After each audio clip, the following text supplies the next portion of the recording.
Greetings, greetings, greetings. What's happening? What's going on? How are you? I hope you're well this Saturday.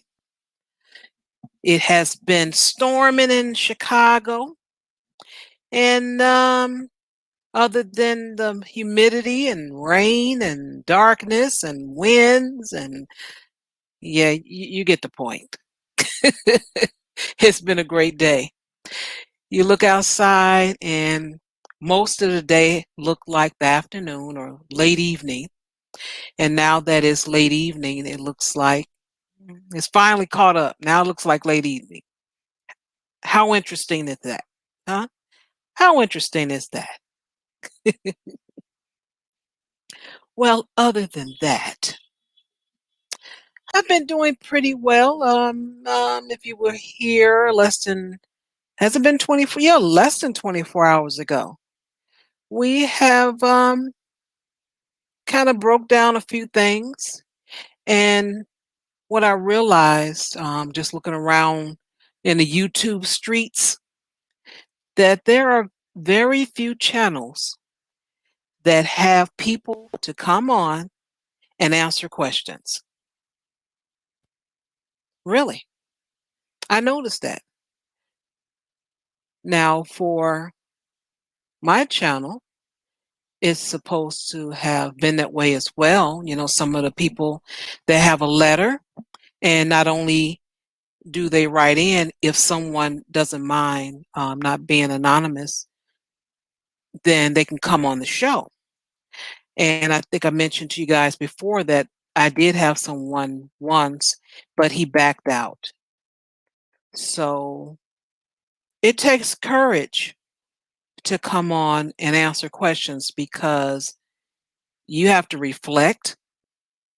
You can be dishonest if you want to, but most of the time, people catch on and like, ah, no, that's not true.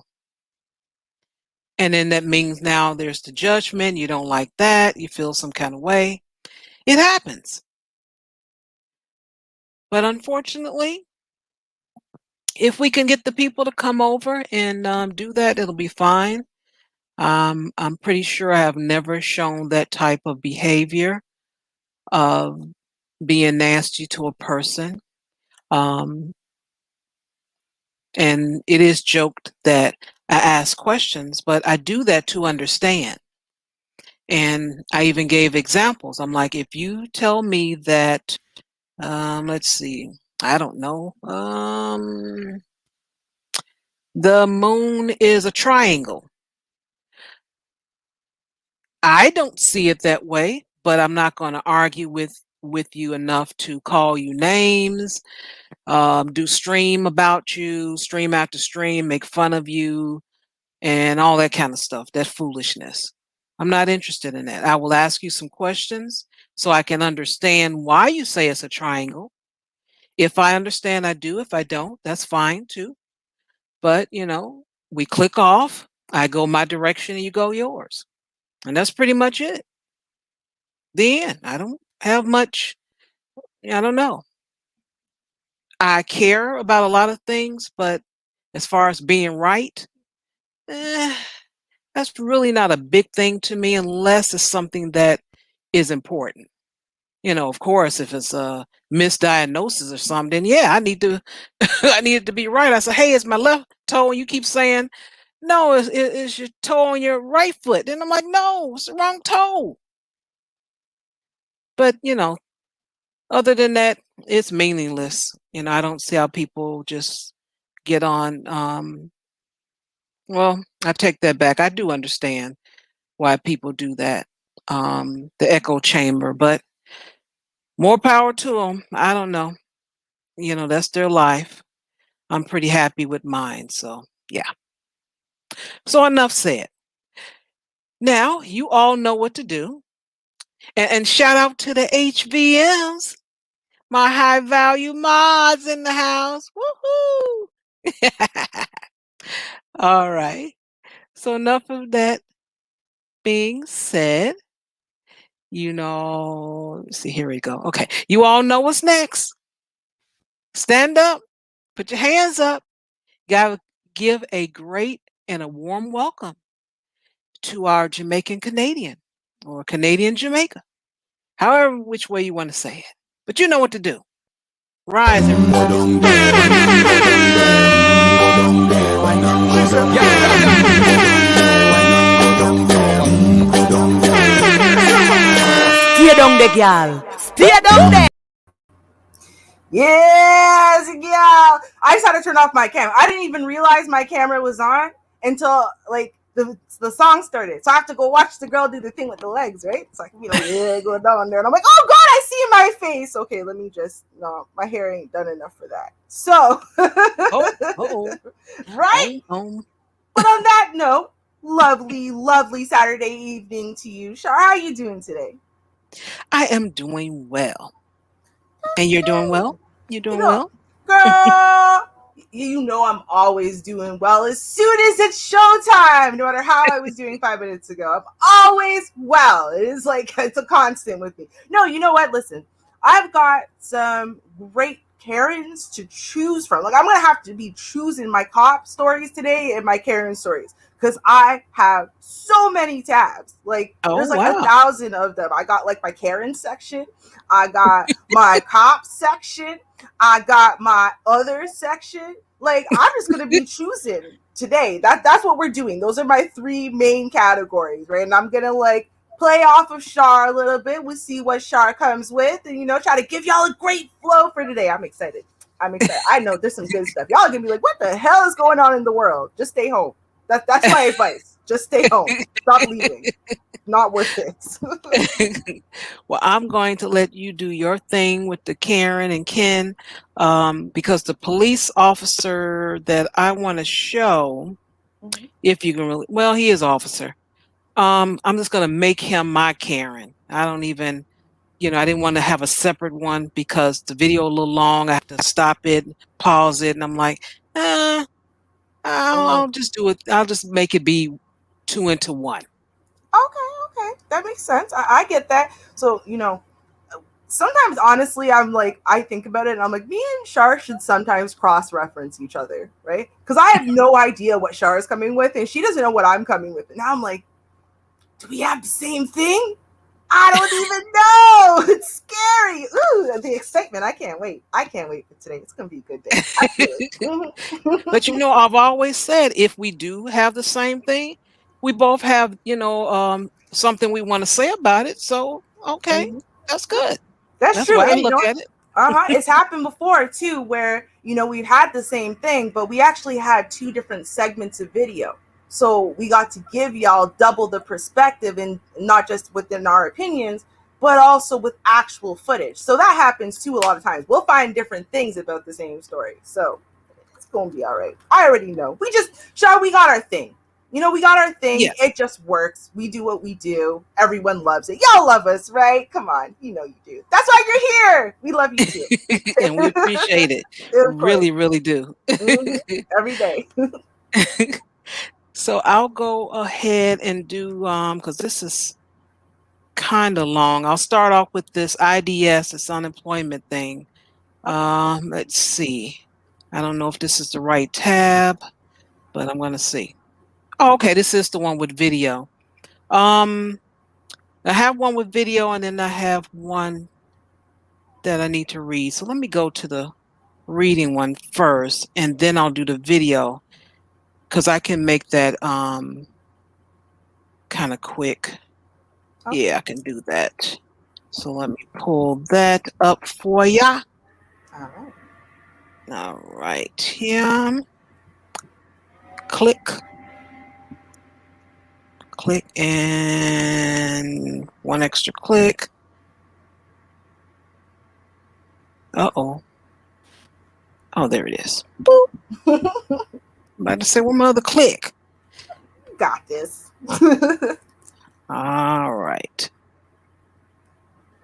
Okay, so I mentioned it to you guys last week, and they put out a statement on the 21st. Let me see. Let me scroll it. Is that it? Okay, so this is the site for IDES, Illinois Department of Employment Security. Okay. And I'll put it right there.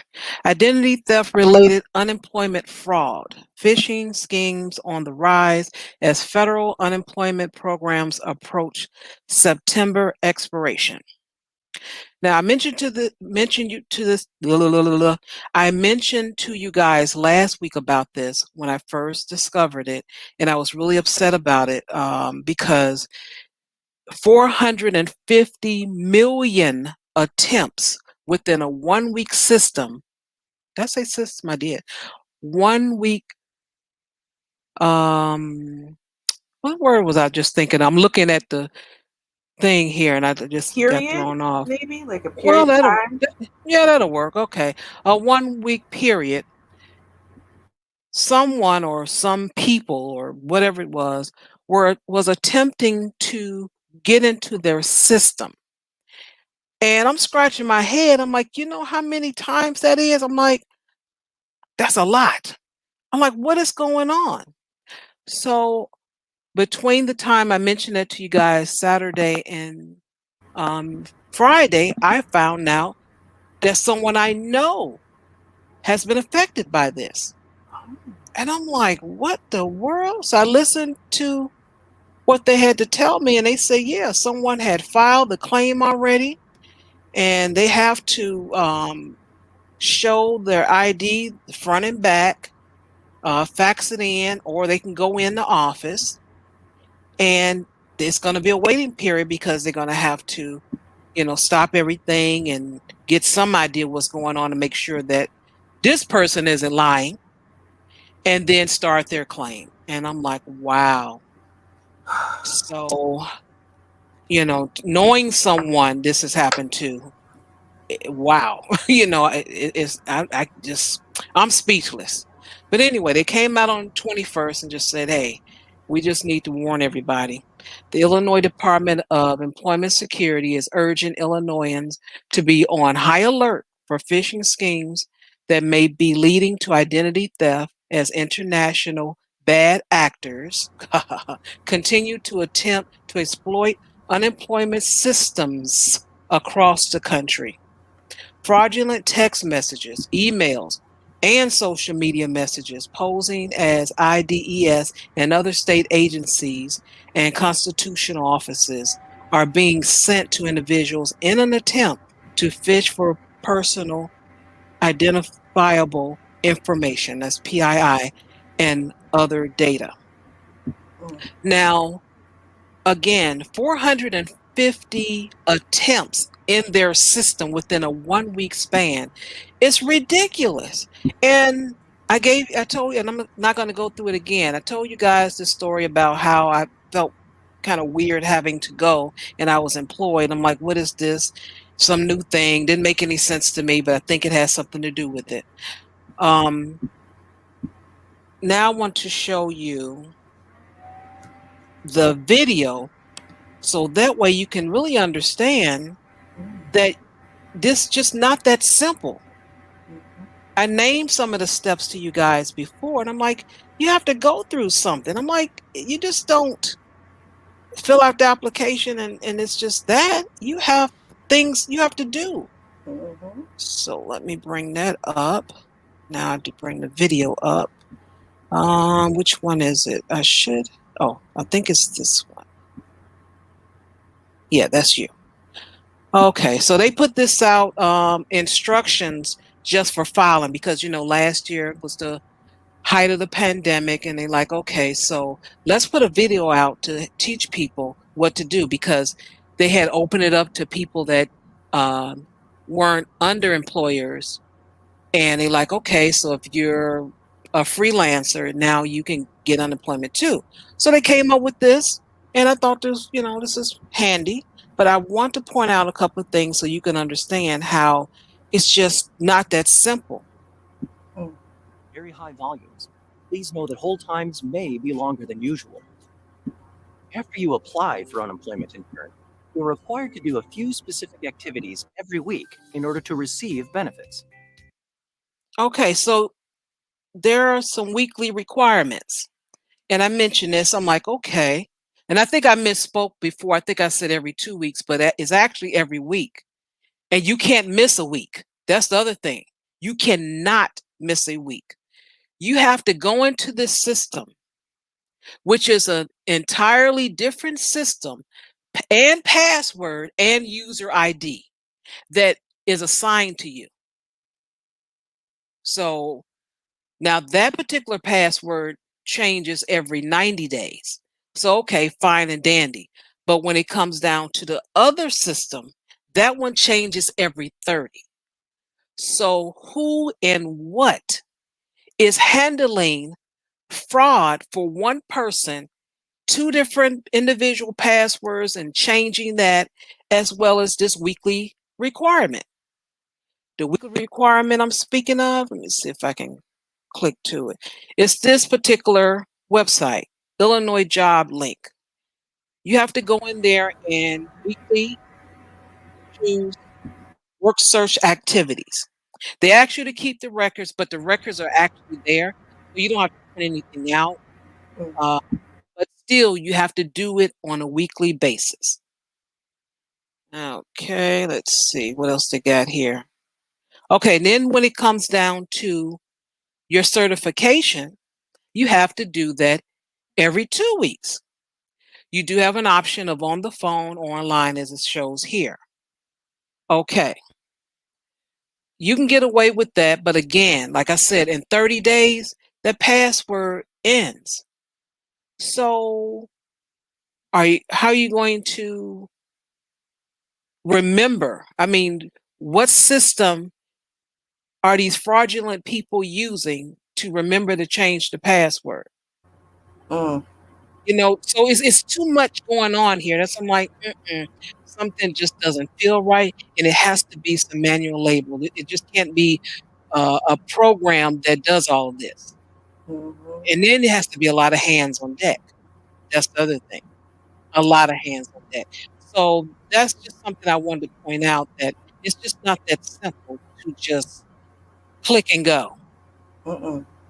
And I also mentioned too that how are you working and applying for unemployment? That's the other thing. Yeah, that should be the biggest thing. How are you going to get benefits when you're working at the damn company? Mm. I think, and I mean, I might be wrong, and I'm also not American, so but I believe I heard something along the lines of, with these companies that can't afford to keep their full staff basically working, but they're not firing them. It's just during the pandemic, they either aren't allowed to be open, or they can only have a minimal amount of staff, but they know once they reopen, they need their staff back. That those people who are basically on like a pause, like you just don't get to work right now, but you still technically have a job. I think it's those people they might be referring to, because I think those people were eligible for unemployment while the companies closed because of COVID. So, but again, that might vary from state to state. That might be something I heard about Canada and not America. I Mhm. don't know 100%, but I'm going to guess that there's something. They had to have come up with something, because you can't close like 80% of businesses, right? And then just tell those people, well, no, you're fired. You just have to look for new jobs indefinitely. And then when those companies open, they just have to rehire all new staffs. Like, I'm sure some people are, they're going to go look for another job. And if they can find one they can work from home, oh, well, then you've lost them as an employee. But, people who are waiting, I'm sure they're probably eligible for some type of unemployment or something. Because how many stimulus checks did you guys get? Two? Three. Three. Okay. So since March of 2020, you've gotten three stimulus checks of like $1,000, right? Mhm. There's no way, if so many people, the majority, over 50% are out of work because of COVID, right? Literally, no one would be paying for anything. No one would be buying food. I'm not even talking about rent and stuff. I'm just talking about like food. No one would buy anything because no one would have money coming in. So they must be getting it from somewhere. And I'm guessing it's probably from unemployment, right? Like that temporary unemployment or whatever. I know they put some stuff in order. They didn't care about giving people those checks. But I think it was kind of like, you can go apply for welfare. You can apply for unemployment in the meantime. You don't have to qualify for the normal rules. I think that's what it was. I think. I might be wrong. Well, like in my friend's case, she's been at that job working 3 or 4 years, and a case is open for unemployment while she's working at that job. That's just So that's what actively, like at work, she's getting yes, paid? yes. Wow. And that's why I was scratching my head last week. I'm like, wait a minute. Because most fraud people that's committing fraud, they don't know these people. So they're just throwing some cases out there like, okay, we got this list of names, however that they got it, and we're going to try these people. Okay, but you don't know if they're working or not. Well, I guess if it goes through, you take it. Okay, now I'll have to look at the company, Illinois Department of Unemployment. Wait a minute, you all are good, which I know so much has happened. They can be behind, but not so behind that slips through to the company that's actually got the person on payroll. So it's weird. It's strange. Maybe I'll get an answer, but it will be on my mind until I get an answer, because that's just how I am. I think, you know what though, and I mean, I can speak for Canada to say that they don't have a record of a lot of things during COVID right now, right? Like people, for example, so you think about the government systems, right? So those are on kind of closed loops. You can't access them from the outside, whatever, to even get the information. So the problem is, even with you're talking about like welfare workers and whatnot, they're keeping in contact with their people, right, with their cases, but they have no access to the actual system, right? Because they're not allowed to go into work for months at a time. So who's keeping track of that paperwork? Nobody, right? So and likewise with anything. So I think the problem is that a lot of stuff is just on the honor system, because in over a year now, right, no one actually changed anything or made anything concrete to deal with the pandemic and the way that the world is now. Everyone's just been waiting for the pandemic to magically go away so they can get back to normal. So everything's kind of been like on pause. Like here in Canada, for example, you have our court systems, like our civil court systems and stuff, are like a year and a half behind. Everything just went on pause. Like, how do you deal with stuff? You don't. You just put it on pause, right? And eventually the pandemic will go away and we can deal with those things, right? That's it. Yeah, I thought about that too. But then there's still some other stuff that just, I'm like, no, but you got to get past this. So I threw all that stuff around, but it still gets down to that darn password and all of that. I can't get past that, but that's it. I know, girl, trust me. I know. All I know for sure is that everything is a mess right now during the pandemic. No one's keeping track of stuff. No one is working diligently. Like they used to have teams of little security tech, nerds who would sit in the basements and track stuff.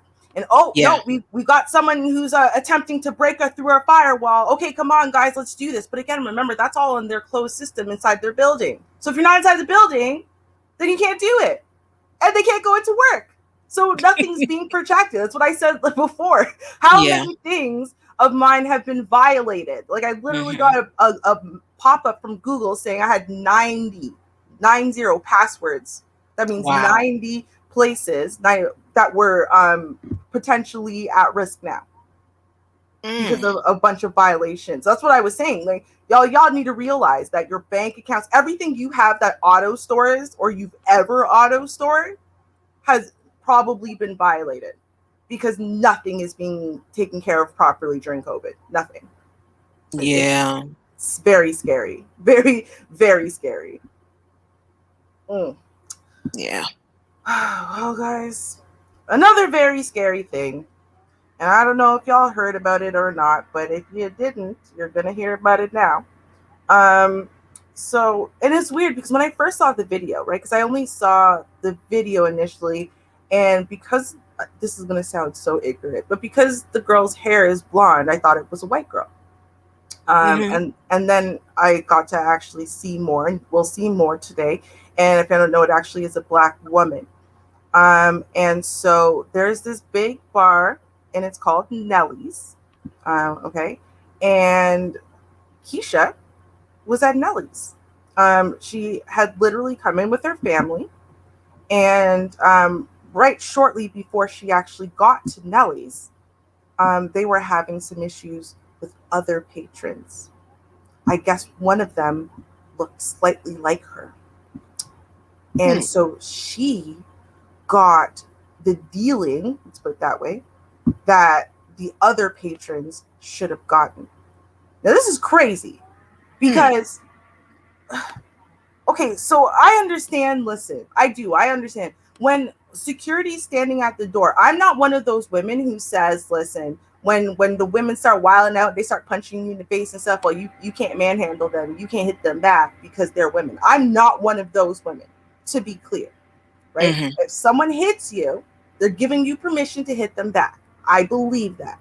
However, if you're a bouncer or security at a bar and you just suspect someone of breaking the rules and they don't get violent with you, why is violence an acceptable response to you, right? And that's what happened here. Keisha was literally dragged down the stairs by her hair. Now, a lot of the focus has been on the fact that a black man is the one who dragged her down the stairs by her hair, okay? But I want y'all to watch the video because it's true, a black man did, right? And so then they're saying, see, black men don't protect us. But I want y'all to see that one black man dragged her down the stairs. Let's see what happened after that. Okay. There we go. Okay.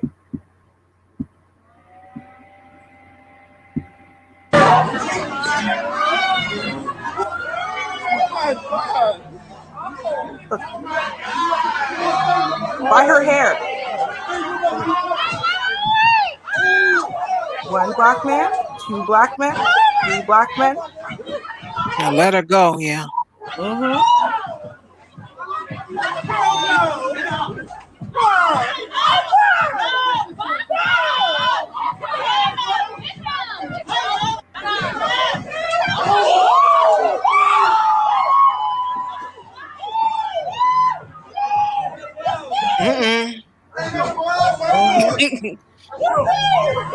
Man's down, man's down. So, I mean, yes, a black man dragged her down the stairs, but we can't say that this whole case is an example of black men don't protect black women, because I saw about 5 black men jump in there as soon as they saw what was happening. It started beating the hell out of security. You better get your hands off of her. And 1 or 2 of those guys were her brothers, but other people that were in there, they didn't even know her. They weren't related to her.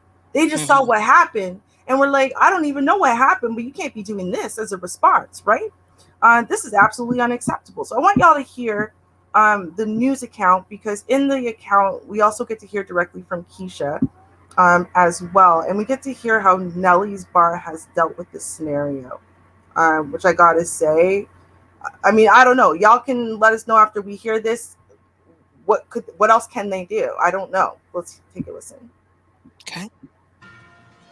But first on News 4 at 5 tonight, we begin with some breaking news. We have just learned that Nellie's Sports Bar has terminated the security vendor it hired for Pride Week after a woman was seen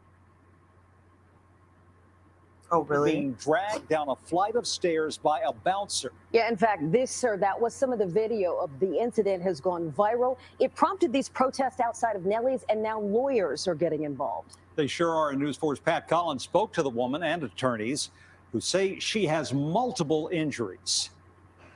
A young woman says she was out last weekend to celebrate Pride when she was roughed up by a bouncer at a popular gay bar. I feel like, you know, even just separating race from it, no man should ever, you know, handle a woman in that way, ever. Like, that should never be okay. A cringing cell phone video. A bouncer, something less than a gentle way, drags a woman down the stairs. The scene, Nellie's, a well-known gay sports bar in the Shaw section of D.C. The woman, 22-year-old Keisha Young, a Morgan State student. With her attorney by her side, she talked about what happened. She says the bouncer mistook her for someone else who tried to bring a bottle into the bar. She says she has a number of injuries. I'm pretty sure that I had concussion the way I was really throwing up yesterday. I had a really bad headache and everything was just like dizzy. I couldn't really focus.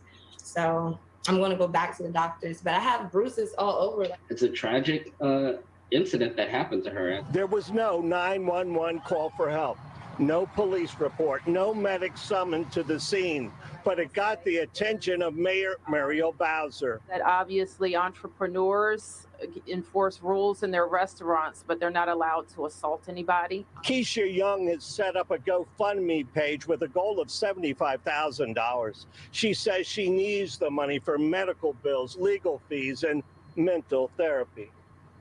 This statement from Nellie's. We are incredibly upset and disturbed. We are undergoing a full investigation at Nellie's. We foster an inclusive and safe environment, so events like this are completely unacceptable to us. Attorney Burrell says that Keisha has yet to hear from Nellie's. I'm Pat Collins, News 4 Washington. All right. So, I mean, what do y'all think about that response from Nellie's? You think that they fired the security team? They've closed down for the entire week so they can, I guess what they said was reassess how it is that they can avoid things like this happening to their patrons in the future and have a safe and inclusive environment, blah, blah, right? But, I mean, how much responsibility do they have? Is it on the security team? Is it on the owners of Nellie's? Is it on the individual, not even on the whole team? Because again, if you thought this woman, right, let's pretend she really did do it. She is guilty. Everybody who has never brought popcorn into a movie theater or chips or a drink, you never snuck it in your purse, or you snuck it in someone else's purse so that way you didn't have to go pay the outrageous prices over there. You never snuck anything to eat or drink into somewhere, or worse, you sneak some bags, some of those Ziploc bags or whatever into the buffet so you could take stuff home with you. Anyone who's never done that, raise your hand in the chat. You can just put a hand in. Listen, if that's what you did, you shouldn't be sneaking alcohol into the bar. Fine. I understand that. She didn't try to slit someone's throat, right? The aggravation was not she punched someone in the face. She was trying to da-da-da-da-da. No, actually, she had just literally, everyone said, she had just literally walked up the stairs. And as soon as she got to the top of the stairs, she was getting dragged down by her hair. She didn't even know what was happening. She didn't know security. She didn't know anything. She lost her shoes. Her iPhone X was lost, destroyed. Clothes were ripped off her body. Right? Like, this is not, she's bruised and injured all over the place. She lost her glasses, which she was wearing. This is crazy. Over sneaking alcohol, like one of those little Mickeys or something into the bar? Really? Shoot, I don't know what the size of it is, but it has to be something that's clear. And I doubt if it says the person has to leave. Usually when you do something like that, they'll confiscate what you have. Right. Or if you don't do that, then they'll ask you to leave. But normally the person will, okay, I'll pour it out. Okay, I'll do this here. And that's it. So that they have to have something that's clear cut to show, because that attorney, trust me, he's going to be thinking of that. What are your rules for people who bring in alcohol? And it has to be something that's written. Oh, so yeah. It's going to be interesting. Well, both the security team and Nellie's actually state that regardless of the provocation, they aren't allowed to use undue force. So that's never, they've already actually made it very clear that unless the patron is being violent, the security team is not authorized to use any form of force against any patron. Doesn't matter if you wily and ignorant and whatever. If you're not using force, if you aren't putting anyone at danger, at risk, then they aren't allowed to touch you, regardless. And see, this is part of the issue too. I'm going to tell you, I bet you this guy believes, and he watches a lot of stuff on the internet, right? And so he believes, A, all Black women are a monolith, and B, we are all the bottom 5%, right? So for him, like, I mean, you're Black. You don't confuse Black faces that easily, right? If there was a white person, I could be like, yeah, we kind of all look the same to them, but not for us. So he saw this was a different person, but he didn't care. All these women are ignorant. All these women are this. All these women are that. Fine, you had a little bit of trouble with the woman you saw before. So you're just going to take it out on this one? And that's supposed to be acceptable? What? What?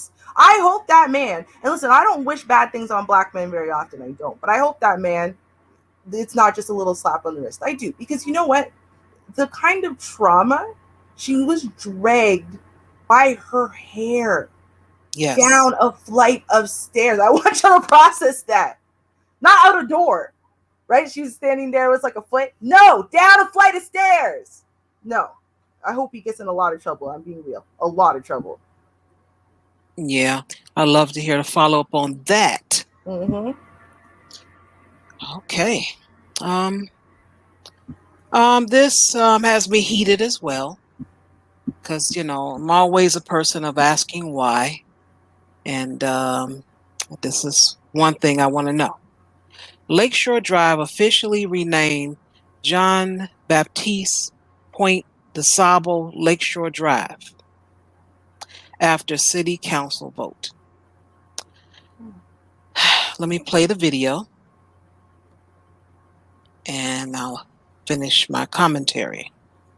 Day after tempers flared on this issue and another issue, but now it is official. Lakeshore Drive will not be called just Lakeshore Drive anymore. Two downtown aldermen actually were very opposed to rename Millennium Park instead. They said it would be too long of a name and it would be confusing, but racial healing that prevented DeSable from getting the recognition he deserved in the first place. He is credited with founding the city of Chicago.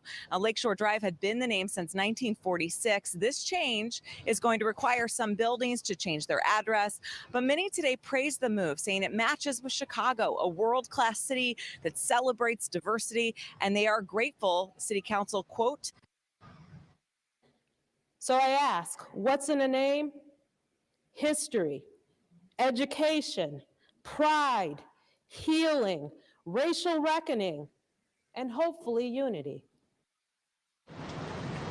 So there was actually a lot of other issues discussed today as well. The Chicago Business Strong Ordinance passed, and that means there will be no liquor sales after midnight going forward. They've also capped the fees that delivery, like Uber Eats, can charge people on food delivery apps. Now, restaurants during COVID, they offered to-go cocktails. That will still be allowed. The one outstanding issue that will be addressed next month, though, is whether the aldermanic prerogative can continue when it comes to approving signs. Signage normally has to be approved by all 50 aldermen. Yeah, I don't want to hear anymore. Okay. Let me tell you something. There's a lot going on in Chicago, and I mean a lot. You don't even have to live here to know there's a lot going on. And the cost to change the name of this road is going to cost us, and I do say us, the taxpayer, a lot of money. You got the signs, and they even mentioned the addresses. Okay. Now, everything that's printed has to be changed. So we know there's a cause for printing. That's going to be expensive right there. And then if you think I'm going to be have a flat tire, and I'm going to say hey, I think I'm real close to the Erie, I'm right close to the Erie exit off of the John Baptiste Point to Sabo Lakeshore Drive. Come get me, AAA. No one is going to use this name. The most they're going to say is DeSable Lakeshore Drive. That's what I was thinking. DeSable. That's what I would call it. Or yeah, DeSable. And it's not. They're not even gonna say that right. They're gonna say it like disable, right? Like it's y'all are Americans. Y'all ain't gonna say this in no French accent, right? It's gonna be that is the most they're going to say. Right. If you think we're going to say all that, and I'm just sitting around, I looked at those people, and especially the lady that's saying, "Oh, brings unity," and what kind of unity is it going to bring? That's why I want to know, what the hell are you talking about, lady? And you in sitting in the city of Chicago, all the stuff that we have going on, and a name which is going to cost to taxpayers. You're changing the name. If you can get someone to donate and fund this, no problem. Mm-hmm. That's wonderful. But you're going to make us pay. All of us. You know how much has to change? The buses, all the signs. Oh, Lord, the price of the signs. Oh, my goodness. All that long stretch of, I don't know how many miles. You got to reprogram the bus when it talks. Next stop. You got to program that. The physical sign. And everything else. It's going to cost. We have bus maps. That's going to cost every damn bus stop. Do you know how many bus stops there are? True. And I'm just sitting here in the house like, there's a lot of people that don't have jobs now. Mm-hmm. A lot of these restaurants has closed. Clothing stores, they're gone. Downtown Chicago does not look the same anymore. It looks crazy. And this is actually before the pandemic. It's, because people just didn't have the money. It's like, okay, food, entertainment, go for food. Mm-hmm. So you're going to vote on this. This is this important. You have nothing else to do in June 2021 but to come up with a damn name change. And then your speech, it'll bring unity and hope. We are the people. I'm waiting for, a parade next. Nobody came out the back, but I was looking for it, but nobody came. I even was looking for some praise dancers to just come out of nowhere. Mm-hmm. But you got to be kidding me. Mm-hmm. You spent our money on this? Let me just end it there. Thank you.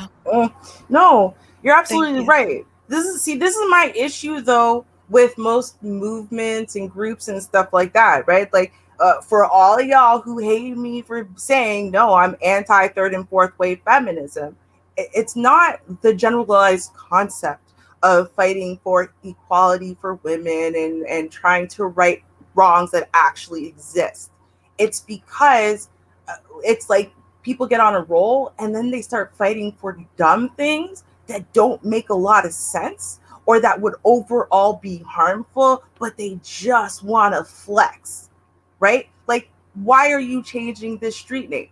Why? Why does it matter at all? Who is going to care? What is it going to impact? Right? What great change is that bringing to society for real? You got to look at some things in concrete terms and say, with all of that money wasted, could that have been spent better? In a way that helps society or the community in a better way? Are there things that the community keeps ignoring and saying, we don't have the funding for that right now. We have to find something in the budget for that maybe could have been taken care of if you didn't waste this money on the street sign change, and then all of the money that's going to have to be poured into other things to change to reflect the fact that this one street changed. I'm just saying. It's ridiculous. Totally. It really is. Just totally. Okay. I feel better now, I guess. Yes. Listen, I totally get it. I understand because you know what it is. It's absolutely crazy. And I would feel exactly the same way if my city was doing that. I'm But telling you, they're not. if you guys, I know politics. I don't like politics because I don't play. I don't like playing those games. Mm-hmm. You would have more money in your pocket. Now I can actually campaign that. I'm like, a lot of people gonna be mad at me, but you're gonna have more money in your pocket because a lot of this stuff, I call it waste. You're not gonna have that. You're gonna be mad. You're like, man, the water fountain used to be on with the lights every night. Now it's only 3 days a week. It's that damn Char Willie. That may I tell you. She trying to save on some damn water. You got Monday, Wednesday, and Friday to take your ass downtown to Buckingham Fountain to see them lights in the water. It costs us some money. Okay? So you only got 3 days a week. I'm sorry. You don't have 7. Now, if you fund those other 4 days, then we do that. Other than that, I'm responsible for your money. You're going to be happy at the end of the day. Thank you. Mm-hmm. Facts. Just facts. Vote for me, and I'll have a pension. Thank you. Right? Okay. So listen, y'all. Up next, I want to do this. I want to do this story because I want to see if y'all agree with the outcome. Okay. So the question is, who is wronger? Yeah, I know wronger is not a word, but we're gonna roll with it today. Who is wronger in this scenario? And I want to see if y'all agree with how this played out and who got in trouble, who got charged, and what they got charged with. So let's just take a look. All right, there we go.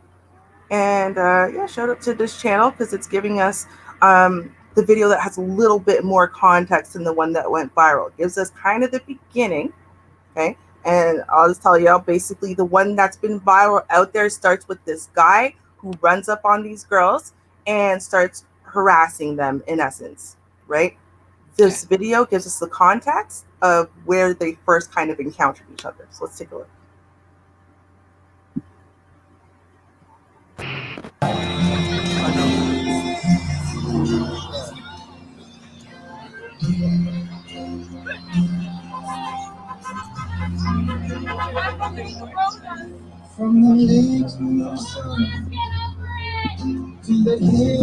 Okay, so if you guys missed it, I'm going to point out they walked past a booth, and that booth is pro-Trump, and so it listed a bunch of Trump stuff, right? Like Trumpism. So, white lives matter, and they stole the election and all that stuff. And so as these girls walk by, they scream out, "Trump lost, get over it," at the people at the booth, who are actually a company who are refusing to close down due to the COVID regulations that say that they have to, and refusing to stop working or following any COVID guidelines. So that's actually who's sponsoring the booth. And so Buddy's at that booth. And so they scream out, "Trump lost, get over it." And now let's continue. One more time.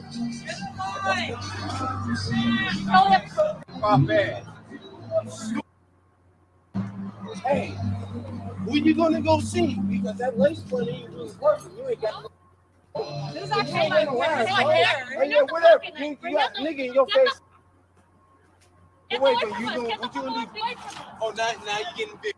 Away from us. You want to see what we can do? Bitch, we ain't no one to play with. Oh, okay. I ain't knife, huh? We do, so get away from us because all we said. Oh, are you feminist? Am I a feminist? Oh my God, are you a feminist? Or you? Because you sound like one. Away from me. Away from me. You're the one. Look, you're the one who came to us. You're the fucking one that came to us. Call the cops. Hey! Go! See what you want to do. Go! Do something. I dare you. You're the one who leave. That's the no Judy and the fucking donuts. You're the one that came up to us. Get the from us. Come on, Freddie. She assaulted him. She's getting the cops. I know. I saw. Oh, you can't get the cops. hang out with us. Why up to us then? If you don't want to get, if you don't want these fucking, like spoiled. if you want these fucking cats, then walk away. You should wear a mask. You should wear a mask. You should wear these nuts. How about that? What nuts? You don't have any. What fucking nuts? What You nuts? ain't got nuts. Show us. I have a big than you do. Yeah. Show us that. Where are they? Show us. All that length is just custom, just so you know. You're the one really? that you have on your jacket. All right.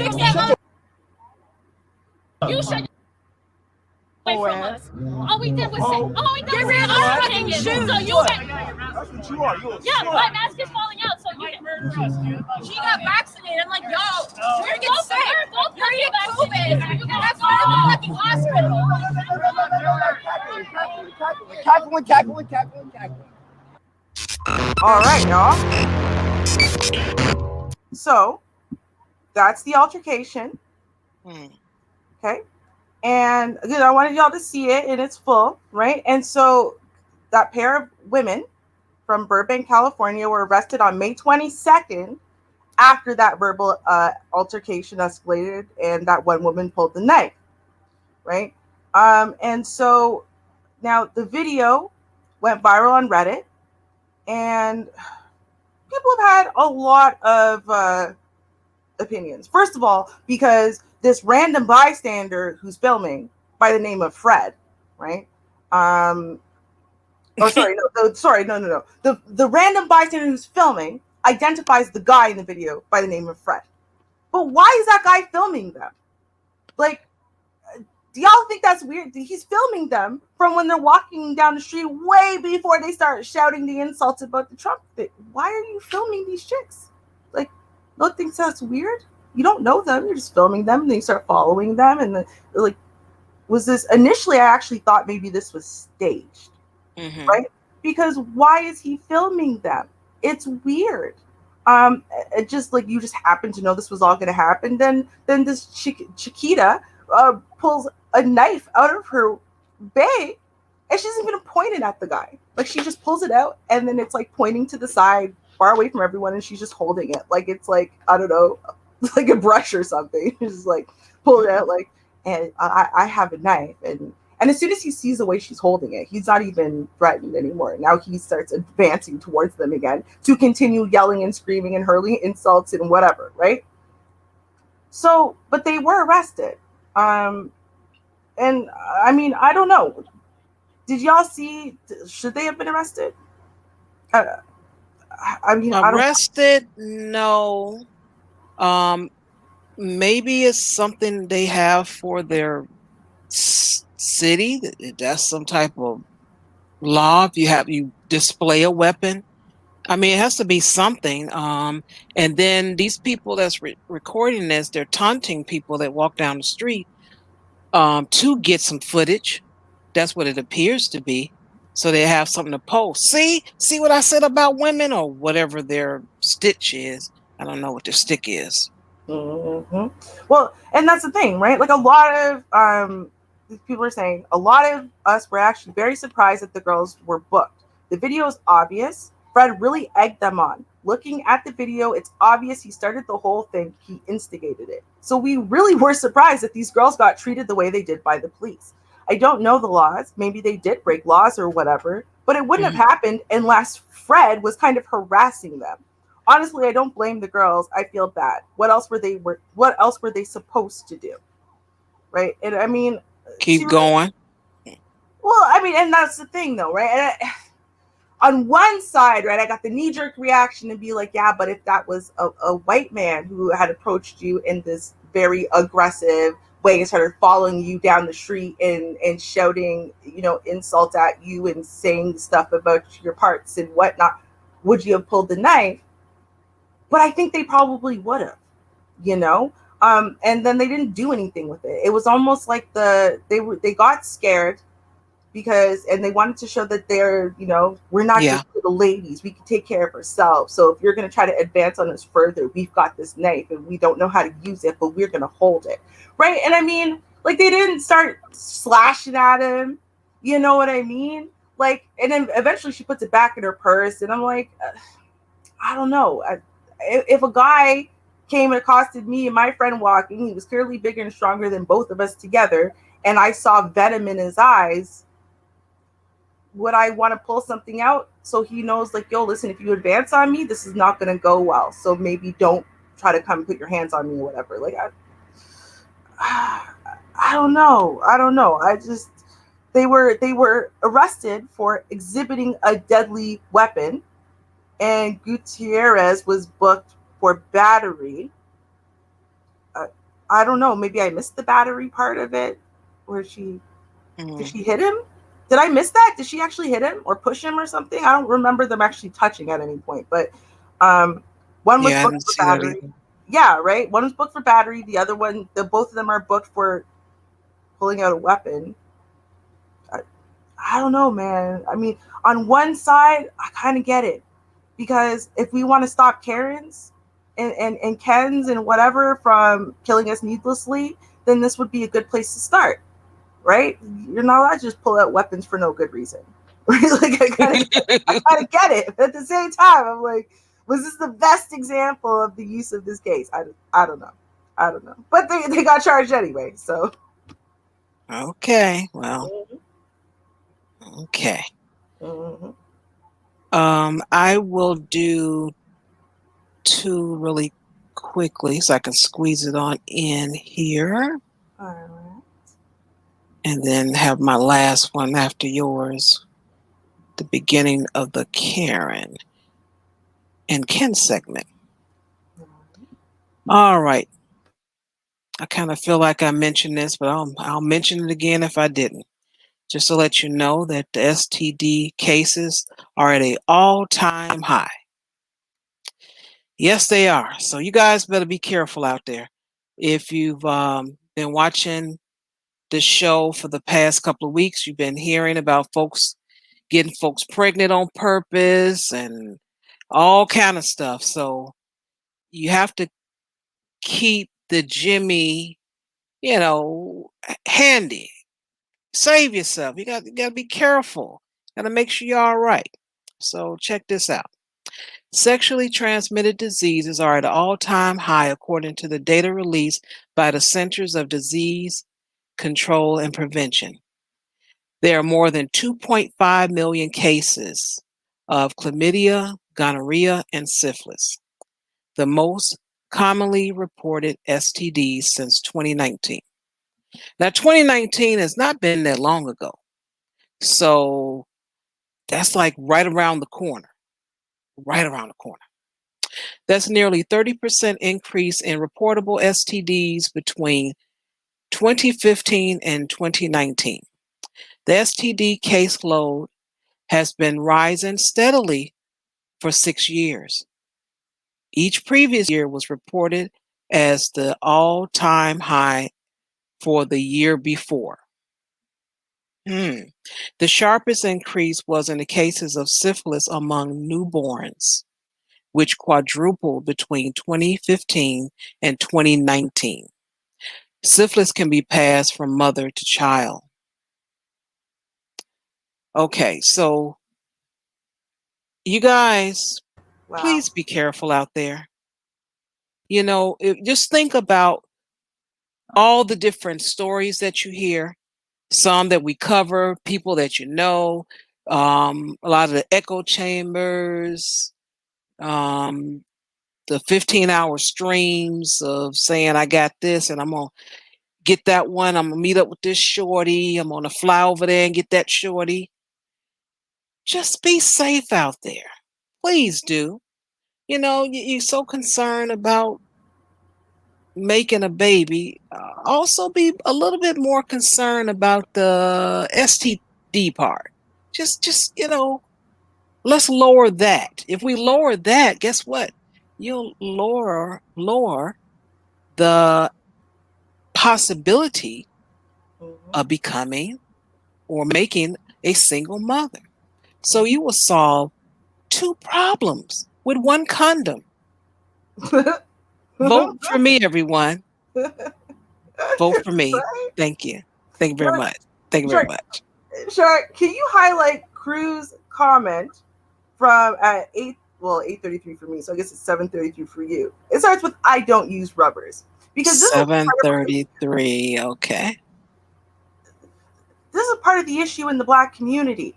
Okay, we think that on sight of someone's face and how we judge them to be, that we can know for sure that they don't have an STD. Look at, I don't use rubbers, but I don't just smash any type of girl. No. I turn it down. Yeah, but what type of girl has STDs? What type of guy has STDs? Do you think it's stamped on someone's forehead? Right. Boop. Right? The girls who are hoeing around and they're obvious hoes or they're obvious poor or they're obvious something. No. STDs is no respecter of persons. Everyone can get STDs. Everyone could be walking around not knowing they currently have one. People get STDs and are asymptomatic for a long time. Both men and women. You can't. Right. You don't know. You don't, unless you and that chick are first of all monogamous with only each other, and then you go to the STD clinic together and you get tested and you both come back clean. That is the only way you can know that y'all don't have something. Saying, well, I don't just smash any type of girl, is not good enough. It's not. Stop. Please, guys. Right. Please. Oh, too high. Way too high. Okay, so let me close that one out and then bring up my next one. Let's see, remove. Boop, boop. Oh, how wonderful it is to have just 3 tabs now. Girl, you all right. Yeah, feels good. I know I clicked the right one this time. Oh, yeah. All right, and this one has audio and video. Oklahoma Goodwill employee finds $42,000 in donated sweater. Well, I will tell you right now that there will be no story that'll be displayed on the news if it was me. Thank you. Facts. I can't hear y'all. What y'all saying? Wait a minute. Let me go back up. Oh, that's because it was. Goodwill history. Uh-oh, did I go too far? $1,000 cash tucked away in some old donated sweaters. Wow, it is the largest cash find in Oklahoma Goodwill history, but not the biggest surprise for the worker who found it. As News 4's Lauren Daniels reports, the integrity she showed after paid off. As you can imagine, a lot of money has been found tucked away inside donated items to Goodwill, but they've never found anything like this in Oklahoma before. Just from working here for about a month and a half, I've noticed that there are a lot of weird things that have been donated. Hello, welcome to Goodwill. And it's Andrea Lessing's job to sort through them. You want to make sure we're selling good product, and that there's no stains, there's no holes, there's no tears, there's no rips. One day, she came across 2 sweaters wrapped together, holding what she thought was books. It wasn't. There was just stacks of just envelopes, and it just contained $100 bills. My first thought was, it's fake. But it was real. A stack of $100 bills totaling to $42,000. The largest cash find in Goodwill's history in Oklahoma. Along with it, documents with information that helped them track down the owner, something that is also highly unusual. Normally, we have no way to know who the money belongs to. Even if we wanted to try to give it back to someone, there was no way to find who that person was. Of course, we're all only human, and the thought of keeping or hiding a find like that might cross our minds. But Andrea rose above that urge. I have a daughter. I love her very much, and you can't put a price on my daughter. And I know what could be risked stealing that money. I just wanted to point out that she's a single mother. You know, I just wanted to just throw that out there in case, you know, you don't think they exist, you know. Right. Yeah. And I do believe in karma. I believe that, you know, if you do something good will come back to you. And little did she know, she was minutes away from karma coming back to her. The owner of the money wanted to remain anonymous, but they did want to thank her for the integrity she showed that day. They asked us if we would give you $1,000 that came out of that money and give that back to you. Okay. Thank you for what you're doing and your integrity. You really are living our values. Thank you. And that's for you. Just like the moment when she found the money, Andrea's first thought here was her 6-year-old little girl. And her birthday's coming up in July, so now I can actually give her an amazing That's very cool. birthday party. Great. Well, your karma, we all agree with your comments on karma. It comes right back. In Norman, Lauren Daniels, Oklahoma's News 4. Oh, that is. Oh, that's so sweet. That's just so sweet. It just wouldn't be me. Now, I will say, since there were some documents and stuff, I do know myself enough to know that I would find that house, and I was, do a little research to find out who this person is. I'm like, if it's rich, oh, y'all good, and I'll keep it moving. If it was someone that was thrown out or something like that, then I'm like, oh boy. So I will say that would make a difference, but more than likely, and I'm pretty sure, if these people gave $1,000 to the woman, they had it like that in the first place. So, but yeah, it will never be a news segment, no cameras or nothing. I'll just be sitting here for article reaction. I don't know, episode 23 saying, you guys, I'm about to upgrade my studio, be able to get some new equipment. I just came into some money, and we're gonna have it on for Friday. I'm gonna have all kind of lights and camera and action going on, and I'll see y'all then. That's what I'm gonna say. That'd be the only difference. Right? That's about it. Sorry, not sorry. Hey, listen, I would think it's like a movie moment, Someone said, hey, listen, I know the person who buys this sweater is going to need this money more than I do, and that's why it's in there, and that's why they gave it to me. That's how I would see it. If that's not true, listen, if you needed that money so bad, there's no way that sweater with that money would have been given away ever. Because when you need money, you know exactly where it is at all times, and there's no way it would leave your house without you knowing. There's no way it get donated by accident. It couldn't happen. So it means you don't need it. So I'm going to just pretend that it's a movie moment, and I'm going to pay it forward. I'm going to donate $1,000 of it to a great cause, right? And then the other $39,000 to another great cause, myself, right? So that's about it. Shoot. Child. Pay it forward. Goddamn. Woo! Woo. Huh. You know it. Nice. I'm saying it must be nice. Like, okay, I got morals and all that, but it must be nice to have enough comfort in your life that it's okay for you to give that $40,000 back. And then, oh, it's so nice they gave me $1,000. What? What? No. You know how ripped off I would feel? There should be at least a 10% finder's fee. You know what I mean? Like, how dare you? How dare you? That's why you already take a finder's fee for yourself and you return the money. When you return the money, you give back exactly how much you're taxing them. Like, right? So like $42,000, I think I deserve $25,000 of it, because if it wasn't for me to get back none of it. And so I found $15,000. Yeah. That sounds good, but it'd be zero. They would got back zero. So, like I said, we'll have a lively show on Friday. I definitely be buying everybody drinks. It'll be on. We're gonna really have a nice party. So that's what will happen. Right? Oh, it would be nice. Anybody, please. If you know someone who's stupid enough to do that, just tell me where they donated the stuff. I will buy out the store. It's gonna be fine. It's good, bro. You can afford it. You're about to get $42,000. It's gonna be all right. Okay. All right. So it is that time. And everyone is excited. I am. I hope you will be excited. Got my hands, I'm rubbing them together. Can't wait.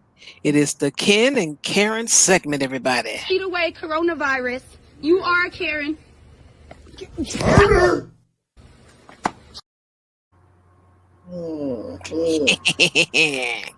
Girl, I have so many today. It's so hard to choose. It's so hard. I don't know. But you know what? Okay, listen. I think if I can manage it, I'm going to squeeze in two. I'm going to try. And the reason why is because I got a cop. It's like a cop Karen duo. So I feel like I gotta do him first. Because what this cop did is unfathomable. It's ridiculous. Okay, but that's what we gonna do. We're gonna watch the body cam footage of this because I kind of also feel like it is a follow-up to our delivery guy in a way. Remember y'all remember our delivery guy we cheered for because he was like, oh hell no. And you sitting there trying to question me about what I'm doing and who I'm delivering stuff to and threatening to call cops on me and whatnot. Right? Yeah. Right. So now we are going to watch what happened with a black man delivering newspapers in an affluent neighborhood. Okay. And this is crazy. Now you're going to get a lot of details from this body cam footage because he is so frustrated and exasperated by what happened. Okay. So to give y'all just a tiny bit of follow-up, you're going to hear this anyway, but just to give it to you. So Buddy's just doing his job. He's got all the newspapers in his car and he's stopping. He's pulling into driveway after driveway. Okay. And he's delivering newspapers. So he's doing, he's delivering newspapers. And this guy, he sees it. This guy starts tailing him. Then he gets a feeling in his body. It's got to be a cop. So after some time, he gets out of his car and he goes to the man and he says, why are you following me? Right? He's not in a cop car. He's not in a cop uniform. Why are you following me? I'm doing my job. What do you want? Right? And, nothing really comes to that. He gets back into his car to do his job. And the sergeant in the police calls the police and he says a lot, actually. He lies multiple times, even on his 911 call. And he says this guy threatened his life. He saw this guy pulling into driveway to driveway and, he's clearly one of those guys who's going and stealing stuff off porches and whatever and just testing out where he can find stuff. That's what he does. Okay. So that's the place that we're at now because this is the body cam of on-duty officers who arrive at the scene. This poor guy, I feel bad for this guy. I really do. You can hear it in his voice. He is so exasperated. NA 025, boy William, boy 5872. Hey, keep your hands where you can see him. Hands on the steering wheel. Is that what you're coming over here for? Yeah, that's why we're coming over here, okay? I'm suspicious, huh? No, because he called saying that... I don't care what he called for. He's following me. Okay, we'll figure everything out. Talk to him. I don't need you to figure out nothing. I am working. We will figure everything out. I am working. Okay. I'm a black male in a white neighborhood, and I'm working. That has nothing to do with that. Yeah, it does. No. He's following me. Okay. The fuck? He's getting out of the way, okay? Okay, he's still following me. We will figure that out. Fuck away from me. I don't care how many cops show up. He's following me.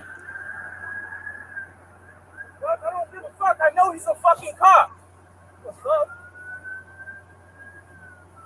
You need how many cops for a fucking newspaper carrier? Damn. Oh, you guys are some badasses. I swear to God, you guys are badasses. Stop reaching for stuff, dude. I'm not reaching for shit. Yeah, don't keep your hands on the steering wheel. My hands haven't moved off the steering wheel. And y'all saw that, right? I'm going to rewind a little because I want y'all to see his hands don't actually move from the steering wheel. You can see them in the video at all times. Watch. Oh, reaching for stuff. Look. Look. Stop. Look, his hands are on the steering wheel. Do you see that? And don't keep your hands on the steering wheel. Okay. My hands haven't moved off the steering wheel. Okay, can I explain it? No, I don't need nothing to be explained to me. I'm being followed. Okay. He called the cops. Congratulations. Yes. I'm coming to and from my house. Ooh, he's committing a crime. He's black. No one's He's black. Okay. He's black. I'm going to explain I'm why doing my fucking paper route. He's so I understand that. I see all the papers in your car. Yeah, okay? congratulations. He just called saying that someone threatened his life. That's why we're here, okay? Yeah, I threatened his life because I walked up to him and asked him why he's following me. You're not under arrest. Can you step out of the car? I don't need to be under arrest. Wow. That's dumb. Appreciate it. You're going to arrest me? No, I'm not going to arrest you. Come sit right here, okay? I'm working. Sit on the bumper. I'm You got any weapons on you? No, I don't got shit on me. I'm at work. We're gonna dispatch you. Okay. Gosh, All I got a fucking knife in my car That's fine. I don't care about what's in the car. to cut my straps on my newspaper. Okay. Nothing. We They are don't good. need nothing. Yeah. Nothing, If you officer.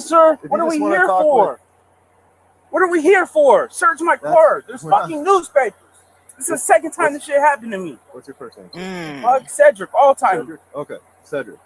Okay, we just got a call saying that I'm in danger. Ooh, that's a fucking lie. Now what happens That's to what we're him? here to figure He's out. lying. That's what we're here He's to figure lying. out, okay? So I what just happens want to to him? know. Was there Right? What happens to a liar?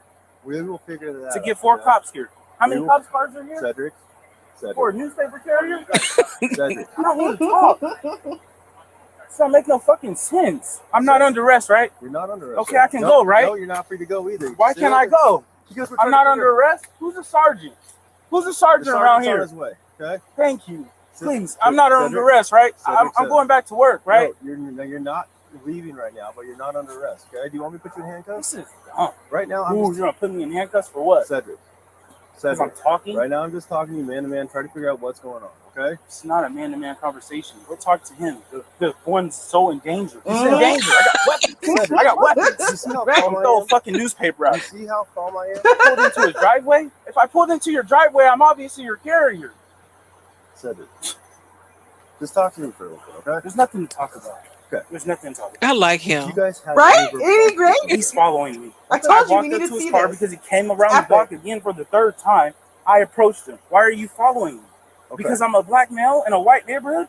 Oh, where are you at? I'm on the north end. See, Oh, you don't know where you're at? My wife is black. I don't care. That's all we're trying to get to is what happened between you guys that made him I call am us. working. I am driving a bucket and I'm in a nice neighborhood. I'm working. I'm over here every night. I see you guys every night. Nobody messes with me. I want to give y'all a little bit of context, okay?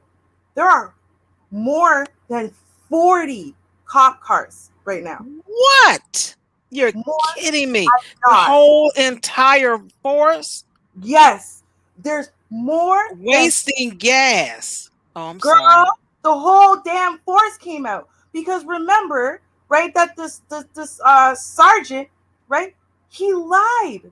He outrightly lied. He said, "Now he's threatening my life." He actually said, because again, he changed his story, right? But he actually said when he was on the call that he's being blocked in by this thief who's threatening to kill him. I need you to send units over, right? And this is their Wow. exactly. This is a big boss. Meanwhile, he was never blocked in anywhere. So now this guy is just doing his job, and 40 cop cars are everywhere around him. So, like, you know, what? Like, that's what he's facing right now, right? So this is why he's not calm.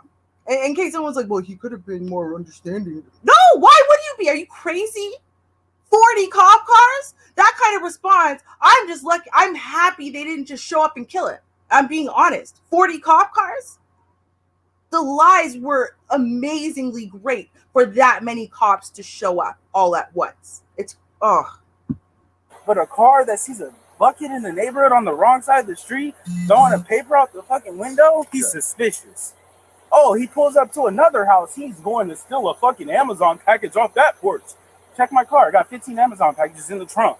Cedric, I'm not saying he's doing anything. He's not saying he's doing anything. He just said there was an altercation. That's why we're here. Okay? You guys can be doing so much on that. You guys said one officer.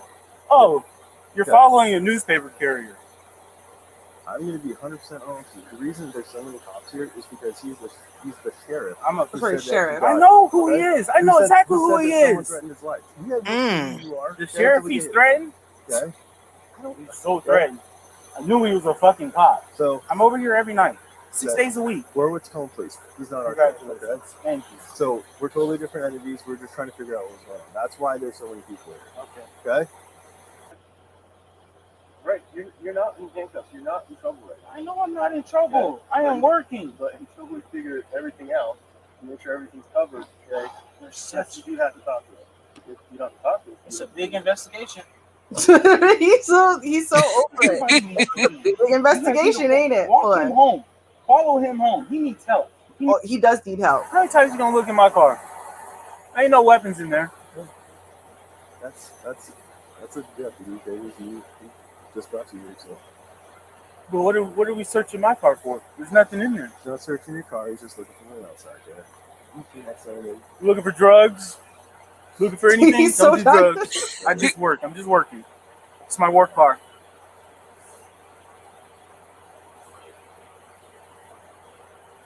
How much longer you got living tonight? Yeah, I just started. I got at least another hour and a half. About to finish my first section. About to go to the second. Did he tell you to like stay here, or did you just stay here because I stay here because he's just following me. Yeah. I'm going to my houses. I don't want him knowing where all my houses are. So he just wait for me one night. So when did you figure out who he was? Did he tell you? I recognized him. He's been on TV. Yes, As soon as I walked up to him, I was like, "Yeah, you're a cop." But I know where he lives because I'm over here every night. I seen him. Mm-hmm. I see his wife every morning going to work. When I'm late. Yeah. This is why I come out here 3 o'clock and never get fucked with. I come out here at 1 o'clock, be early, try to hurry up and get home. I get fucked with. And that's when the people are out still. I guess so. Yeah, I get it. I guess I gotta wait until 3 o'clock every day. Sometimes. I want to clarify. Right here, see how calm they're being with him? It's because, first of all, he's not technically like their sheriff. Like, they were called out. They questioned the sheriff. The sheriff walked back his statement. At the time, while this is all happening, he's walking back his statement saying, no, he never actually threatened me. He never actually did anything bad. I just wanted people to show up. Yeah. Just so we're all clear. This is why he's sitting there. There's no arrest. No, because the sheriff walked back his statement because he realized that he changed his story 2 or 3 times over the phone. Then you get there, no one's blocked into anywhere. This guy's sitting all by himself in his car, like he's doing nothing to no one. He's clearly a newspaper delivery person, right? And there you go. So he walked back his statement. That's what happened, right? Now, hold on. I want y'all to catch the very last things that was said. Here we go. Right about here. We ran into each other 3 times. He's obviously following me. I was walking back from my house and he was coming down the street. So I just came across and just asked him a couple questions. You rolled down the window. We had a conversation. Mm-hmm. It wasn't like it was, I got a gun on my car. I'm going to shoot you if you don't stop following me. You just asked why he's following you? I got 5 kids. I'm not trying to go to jail. I already been in jail. It's just not fun. All right, thank you. And Cedric, can you not say anything as you drive past? Okay. Yeah, I'm actually going back up. That's I perfect. have to go in this car. You hear that? Support Relevant Unfiltered. They had to tell him, and just don't say anything as you go past. Please don't aggravate this racist ass dude that we have to listen to. Please. Just wow. That's what kind of foolishness. Exactly. Now this happened in January. No one cared until they started pushing it on the media in March. Okay, June 16th. Cedric Altheimer. There you go. So you say Altheimer. He actually is now suing the county sheriff Ed Troyer for $5 million in damages. Yeah, I know he's not putting up with this foolishness. So I wanted to give y'all the update on that story because no, you know what, and that's what we need to do. This is what I keep saying. You got to hit them where it hurts them. Yes. Right. And where does it hurt them? Their pockets. Yep. Aim for their pockets. But yes. See, that's how you put a powerful Ken on his knees. You sit there and you speak. You don't bow. You don't cower. You don't have to be disrespectful. You don't have to be aggressive at all towards anybody. But you just keep speaking truth. I'm not going to move because obviously there's going to be a problem. He's going to say I fled. So I'm just going to keep my car right here and I'm going to wait. I spoke to this man calmly. I see what he's doing. I see the flex. Nope. And now he waited. And now, you know what? I'm going to come after you the legal way. Let's hurt that. Right? Because that's going to force some changes now because they don't like to use money. Good. Terrible. Just terrible. Wow. I'm going to show, you had mentioned that there is a dedicated channels for bad copy behavior where they give ratings. And I'm like, I wonder if it's a channel that I have a video to show. I wonder if that's the one. because I've held this one since February this year. So I'm going to show that to everyone. And it's pretty long, so I'm going to have to stop and all of that. So let's see what we can do. I'll chop it down as much as possible. All right. Let's see here. It's my only tab, so that should be easy. Got it. Yeah. All right. Mm. Let's see. This guy. It comes to us from Mac and Bravo's channel. Be sure to check out the description below and give them the credit that they deserve.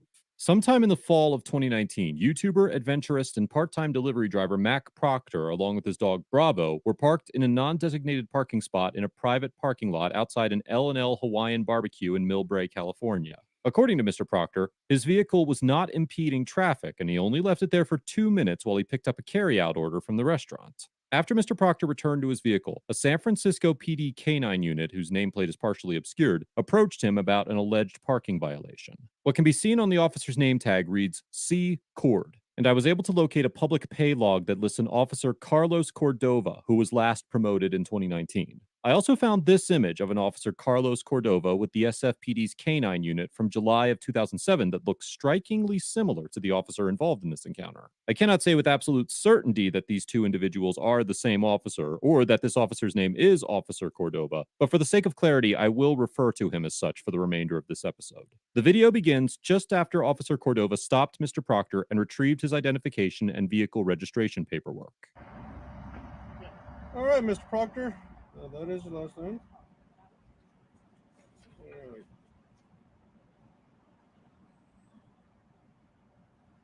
Everything okay?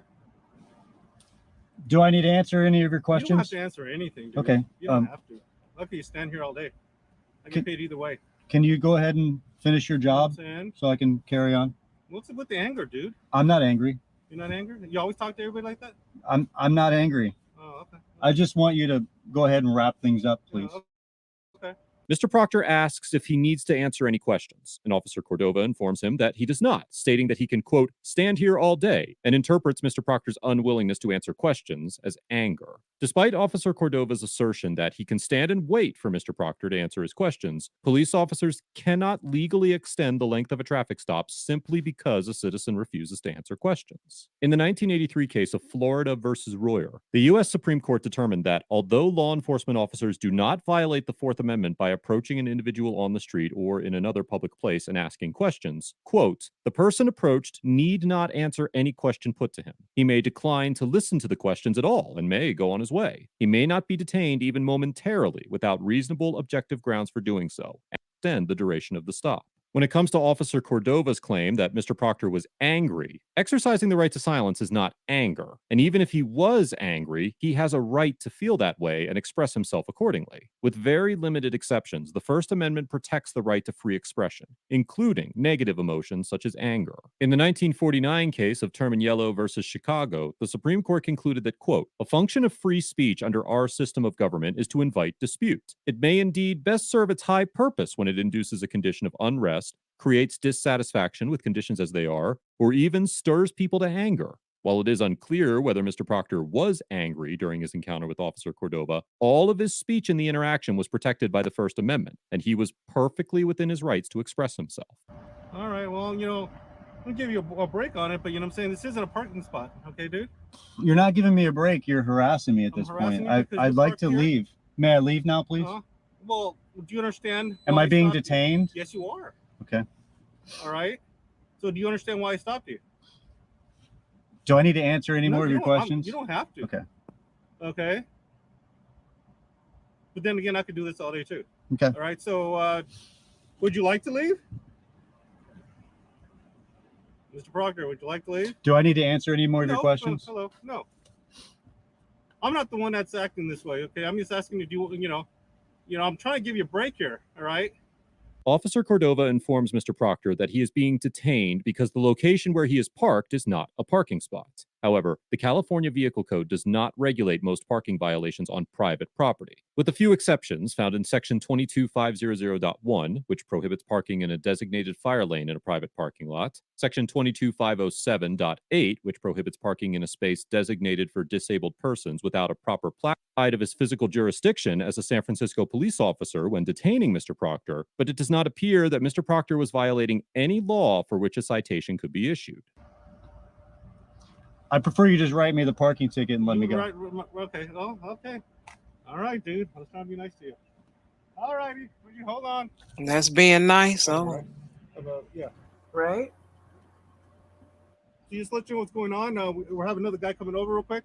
Traffic guy with a side book, since you want a ticket. So otherwise, I didn't want to go through all this hassle. You know what I'm saying? Is everything okay? Is there any other issues or anything going on that I should know of? Really? Do I need to answer your questions? You don't have to answer anything. I'm concerned about your well-being.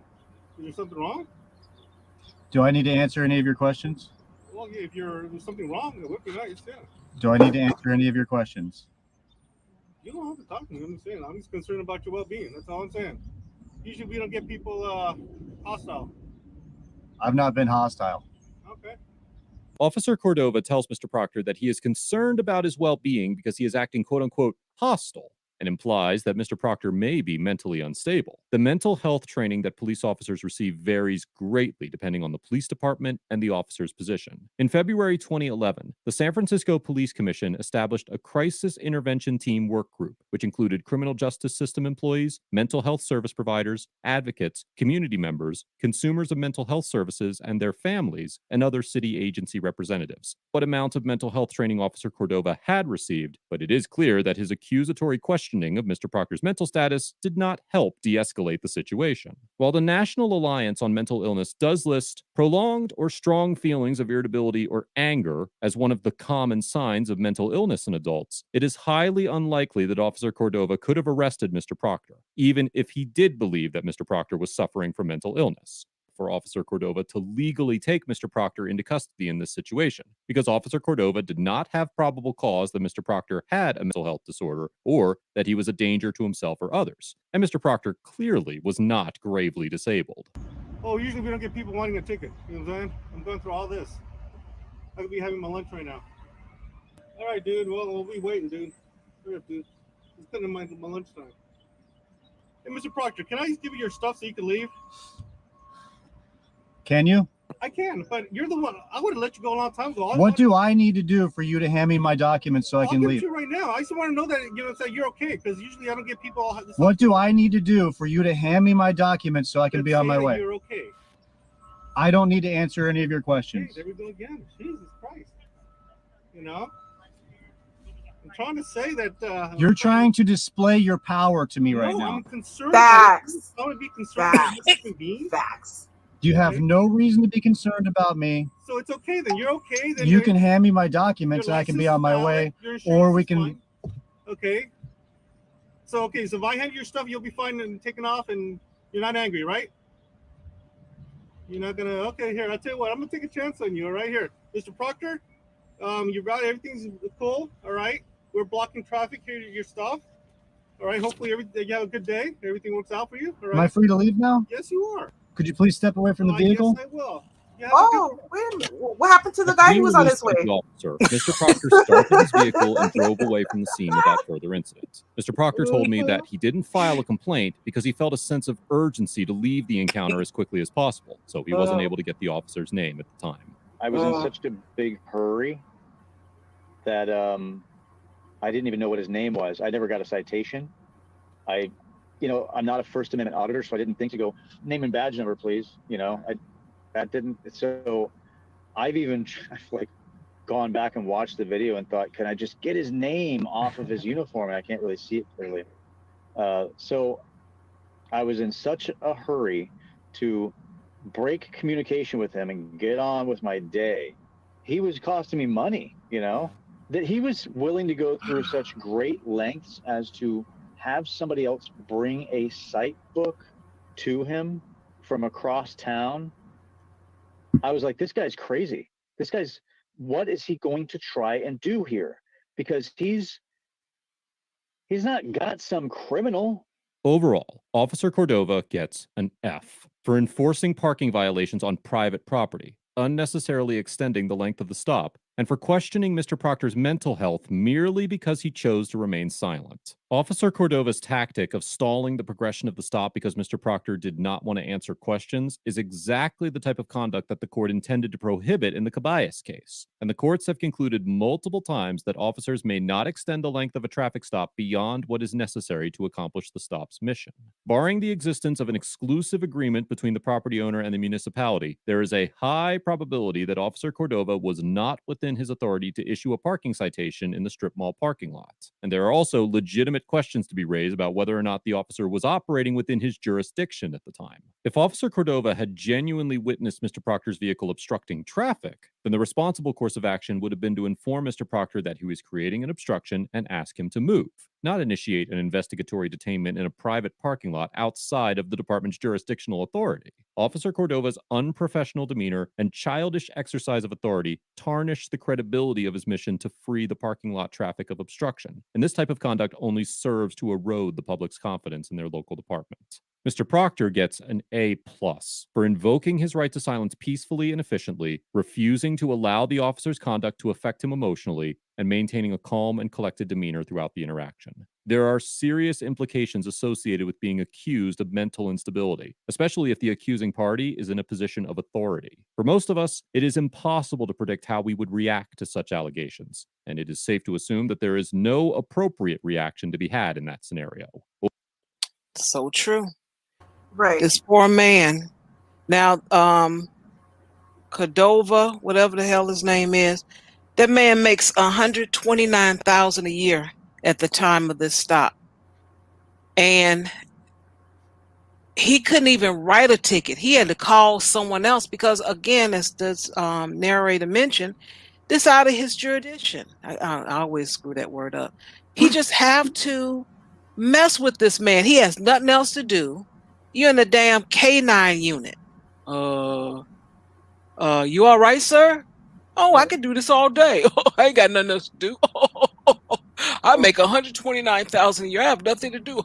I ain't got no woman at home or any children. I'll mess with you. You make my nature rise. I'm going home having a beer after this. You know, this dude is too damn much. Just too much. And I'm like, he just kept pushing. He just kept pushing because once you answer that first question, they can escalate. Yep. And then they can make the call, and it goes on and on and on. And just think, we as people of color, we don't really get a chance to come out always like this guy did. We really don't all the time.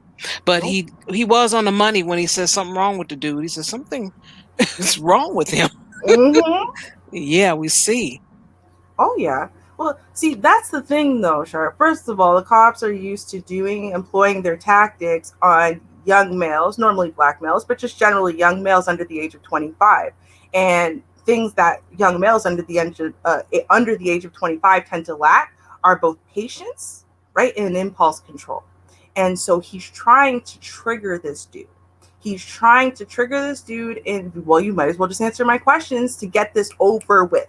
We don't have the patience when we're young to sit down, shut up, and wait, right? I'm going to call your bluff. I have time today too now, right? All of a sudden, I'm making time. And see, that's the difference between this guy, who's a little bit older, right, versus the young males that he's used to using these tactics on. Well, I gotta call someone now. It's going to take a long time. Yeah, you're trying to force me into playing your damn game with you. But I'm not going to play it. So now what? Oh, you didn't call nobody? Oh, you know you can't keep extending this? You know you have no cause? Oh, you know if anything, you're going to get in trouble for this? Oh, so now he's trying to bait you into either giving him a real reason, right? Or trying to bait you into just begging him fine. You know what? Whatever. I'll just da-da-da-da-da. I understand, sir. I'll kiss the ring. Can I go now? Right. And this guy wasn't, he had time today. He had no time. He's not kissing your ring. So what? Also, you know what? Now you got to come back after all that bluster and all that bluff.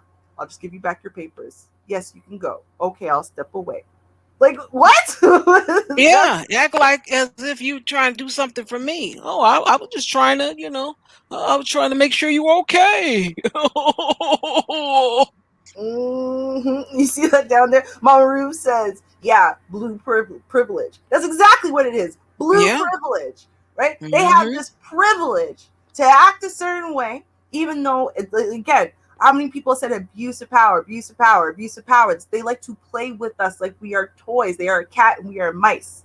We're not people. They're not public servants, right? And it's getting worse and worse and worse. I'm telling you, the amount of cop stories I had today, and it's all abuse of power stories, all of them, whether they're on duty or not. It's disgusting. This can't go on. And see, they didn't care though when it wasn't affecting them, right? The majority did not care when it was only affecting us. They could sit there and make up all these excuses. Well, we must just be criminals. We must just be lying. We must just be this. We must just be that, right? But we told them, okay, we're the canary in the coal mine. It's gonna hit us first and hardest. But guess what? It's gonna hit y'all next. So you should care. Now it's hitting them. Now they're going to care because now it's getting worse and worse and worse with them too. They're starting to experience it too. And it's not ending well for them a lot of times. Luckily for them, they have more times like that than like what we experience, where we're beaten up, where we're given faulty charges, where we die, right? But was this fun for you, sir? Like, we got to do something about this. We got to. It's crazy. Could you show the one from last week that we have voted on between two Karens, and I think the people may want to see that. Launcher mentioned it, Launcher 3, and I'm like, okay, since you mentioned it, I'll bring it up. But if you have it, good. If you don't, that's fine. I have it. Okay, listen. I have it, but I don't know out of the 7,000 bookmarks I have in my June folder, which bookmark it is. So it would take me a while to find it. But what I will do, because you're right, I did do the voting thing. I will promise I will do it next week. So if you come back next week, I promise I will do it next week. I actually decided while we were doing all of this, because we're already on basically Ken's, right? I just said, you know what, screw it. We're not even doing a Ken. We're going to do another Ken. All right. We're going to do another Ken. And the reason why is because I love a Ken story where we get to applaud a black man. I do. It's just what it is. We got another one, y'all. We got another one. All right.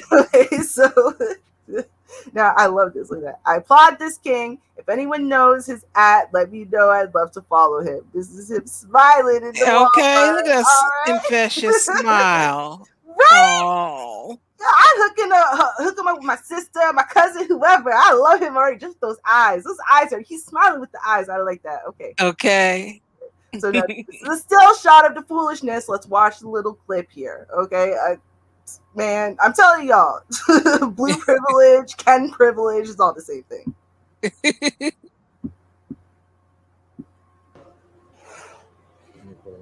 Yep. Don't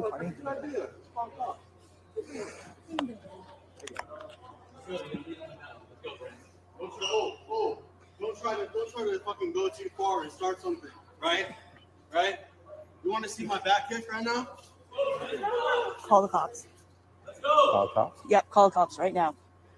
That's what I'm tired of. You guys, like black people. You guys think you guys are so fucking strong. Yeah. You guys think you're so fucking strong and everything. Right? Come on, make a move, dude. Come on. Come on. Come on. What? Excuse me. What? Excuse me. You got out of here. You've been drinking. Walmart. Yeah. You see that black Snap people? just came out. I was trying to get Pokemon Snap. Pokemon Snap. Yeah, that's what we're here for too. What? What? Always Walmart. What is it? Right? No, that's why they have a website. People of Walmart, y'all. Right? People of Walmart. Why do y'all let these people inside your store? You You should have bouncers at the entry of Walmart. I know it's hard, but come on. Like, you see black people, they think they're all so strong. They think that yeah. Oh, I'm gonna what's wrong with you, bro? Like, and then you're throwing punches and throwing kicks, which are just easy for him to just back off and barely move your leg, right? Meanwhile, now you're gonna go to, you're gonna get arrested for assault, right? Because you're an idiot. Why did you do that? And you have a whole bunch of people standing around going, "Oh yeah, no, call cops." Yeah, really? Yeah, no, call them right now. Right? You hear that lady who's recording? Right now, call the cops. Okay. No. Okay, we got a nut in the store. They're not dealing with it anymore. Listen, remember, we said this before. We said this a lot, right? We said, listen, we need to let them deal with their problems. And they are now. In fact, they're shaming Kens and Karens. And you know what? Next week, I'm going to make sure Ruby's going to talk less, and I'm going to squeeze in some of that shaming, because trust me, it's beautiful. It's beautiful. Yeah. I love it. I love it. All right, everyone.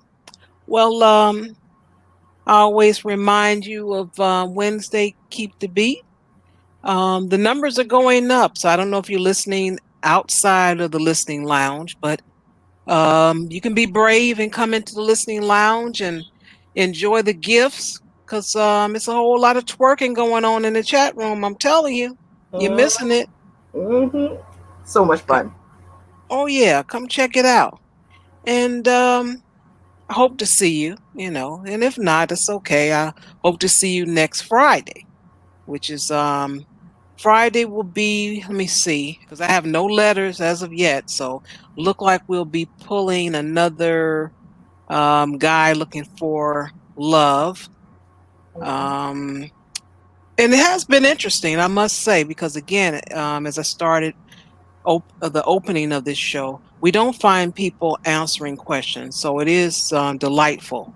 And I think it's wonderful. I really do. So I kind of look forward to those type of shows. And it's been so much to cover that we have to finish up the following week.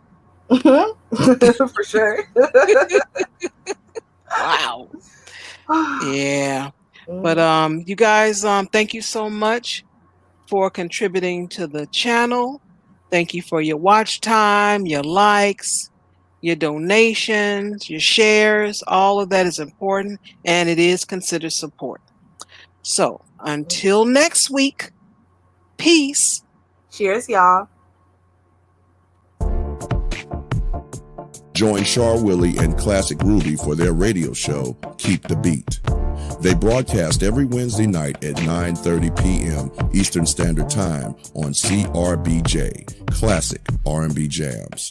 There are discussions of the songs, and that can take you back down memory lane. If you missed the live broadcast, no worries. Replays are uploaded on Mixcloud. So, follow JustAskChar Advice Channel on Mixcloud, and you will receive the notification when these broadcasts are uploaded.